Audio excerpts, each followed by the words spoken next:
Assalamualaikum warahmatullahi wabarakatuh. Perkenalkan, nama saya Garibaldi Triuda dengan NIM 0704202073. Di sini saya akan menjelaskan tentang teknik sterilisasi. Pengertian sterilisasi. Yang dimaksud sterilisasi dalam mikrobiologi adalah suatu proses untuk mematikan semua organisme yang terdapat pada atau di dalam suatu benda.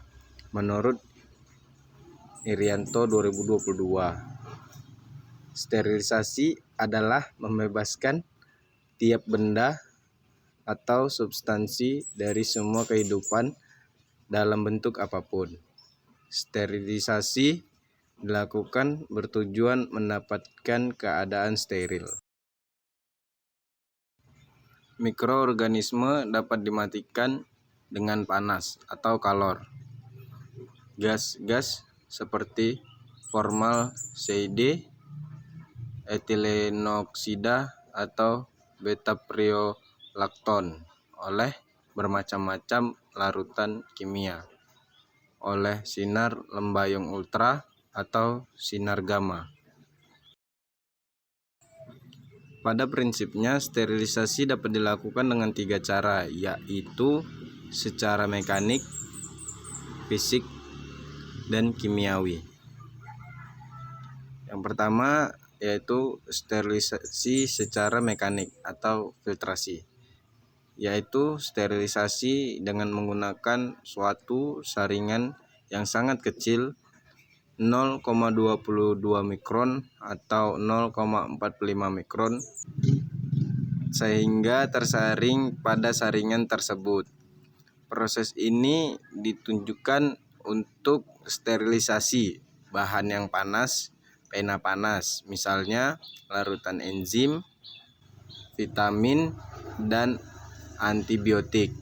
Namun cara ini mempunyai kelemahan, yaitu golongan virus mampu menembus filter atau saringan sterilisasi. Yang kedua yaitu sterilisasi secara fisik. Cara pemanasan dibagi menjadi 2, yaitu yang pertama pemanasan kering, yaitu proses pemanasan yang tidak menggunakan contoh membakar menggunakan udara panas atau oven. Dan yang kedua pemanasan basah, yaitu proses pemanasan dengan menggunakan air. Contohnya merebus, uap air panas bertekanan penyeranan atau radiasi, beberapa sinar yang biasa digunakan dalam proses sterilisasi. Lalu yang ketiga ada sterilisasi secara kimiawi atau cara kimis, yaitu sterilisasi dengan menggunakan bahan kimia. Biasanya menggunakan senyawa disinfektan. Disinfektan adalah suatu bahan kimia.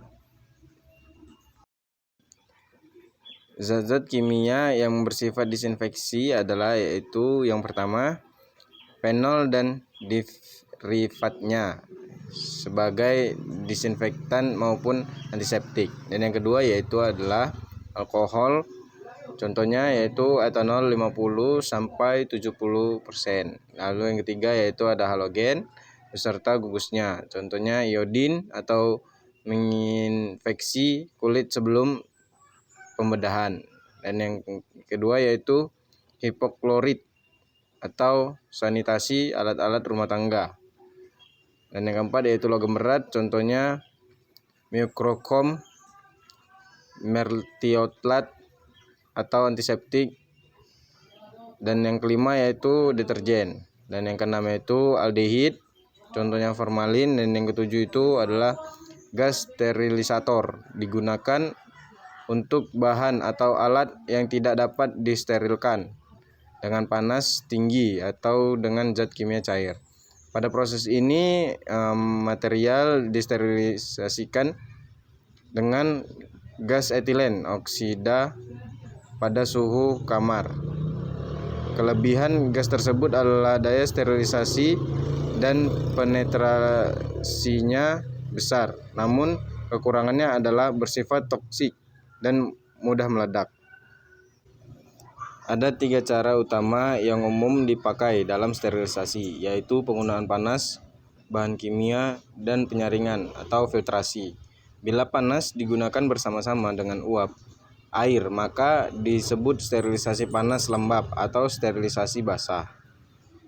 Bila tanpa kelembapan, maka disebut sterilisasi panas kering atau sterilisasi panas kering. Di pihak lain, sterilisasi kimiawi dapat dilakukan dengan menggunakan gas atau radiasi. Pemilihan metode didasarkan pada sifat yang akan disterilkan. Metode sterilisasi yang umumnya digunakan secara rutin di laboratorium mikrobiologi adalah yang menggunakan panas. Sterilisasi basah biasanya dilakukan di dalam autoclave atau sterilisator uap yang mudah diangkat atau portable dengan menggunakan uap air jenuh bertekanan pada suhu 121 derajat Celcius selama 15 menit karena titik didih air menjadi 121 derajat Celcius itu disebabkan oleh tekanan 1 atmosfer pada ketinggian permukaan laut. Maka daur sterilisasi tersebut seringkali juga dinyatakan sebagai 1 ATM 15 menit. Pada tempat yang lebih tingginya diperlukan tekanan lebih besar untuk mencapai suhu 121 derajat Celcius. Karena itu daripada menyatakan besarnya tekanan, lebih baik menyatakan bahwa keadaan steril dicapai dengan cara mempertahankan suhu 121 derajat Celcius selama 15 menit. Sterilisasi basah dapat digunakan untuk mensterilkan bahan apa saja yang dapat ditembus uap air dan tidak rusak bila dipanaskan dengan suhu yang berkisar antara 110 derajat Celcius dan 121 derajat Celcius. Bahan-bahan yang biasa disterilkan dengan cara ini antara lain medium biakan yang umum, air suling, peralatan laboratorium, biakan yang akan dibuang, medium tercemar, dan bahan-bahan dari karet. Sterilisasi dengan menggunakan pemanasan basah dapat dengan beberapa cara perebusan, pemanasan dengan tekanan, tindalisasi, dan pasteurisasi.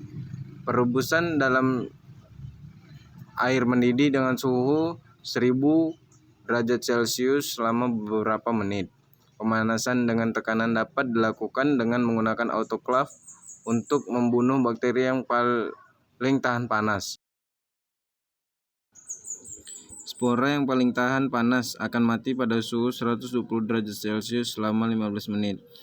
Tindalisasi dilakukan dengan cara memanaskan medium atau larutan menggunakan uap selama 1 jam tiap hari untuk 3 hari berturut-turut. Waktu inkubasi di antara 2 proses pemanasan sengaja diadakan upaya spora dapat bergeminasi menjadi sel vegetatif sehingga mudah dibunuh pada pemanasan berikutnya. Sterilisasi panas kering dapat diterapkan pada apa saja yang tidak merusak, menyala, hangus, dan menguap pada suhu setinggi itu. Bahan-bahan yang biasa disterilkan dengan cara ini antara lain pecah belah seperti pipet, tabung reaksi, cawan Petri, dan kaca sampel. Juga peralatan seperti jarum suntik dan bahan-bahan yang tidak tembus uap seperti gliserin, minyak, vaselin, dan bahan-bahan berupa bubuk. Bahan-bahan yang disterilkan harus dilindungi dengan cara membungkus, menyumbat, atau menaruhnya dalam suatu wadah tertutup untuk mencegah kontaminasi setelah dikeluarkan dari oven. Sterilisasi kering digunakan dalam sterilisasi alat-alat gelas di laboratorium di mana digunakan oven dengan suhu 160 sampai 1800 derajat Celcius selama 1,5 sampai 2 jam dengan sistem udara statis. Praktik menggunakan oven yang dilengkapi dengan sirkulasi udara panas diperlukan waktu setengahnya karena aliran udara panas ke alat-alat gelas akan lebih efisien. Sterilisasi kering dapat dilakukan dengan cara pemijaran, jilatan api, dan janur uap panas. Pemijaran diterapkan pada OC ujung-ujung pinset dan sudip logam. Jilatan api diterapkan terhadap skalpel, jarum, mulut tabung, biakan, kaca objek, dan kaca penutup. Tanur uap panas digunakan dengan suhu 160 sampai 105 derajat Celcius selama 1 jam. Tanur uap panas diterapkan terhadap alat-alat kering terbuat dari kaca seperti tabung reaksi, pungan Petri, labu, pipet, pinset, skalpel, gunting panas, hapus tenggorok, alat suntik dari kaca juga diterapkan pada bahan-bahan kering dalam tempat-tempat tertutup, bahan serbuk-serbuk lemak dan minyak. Demikianlah materi yang dapat saya sampaikan. Lebih dan kurangnya saya mohon maaf. Assalamualaikum warahmatullahi wabarakatuh.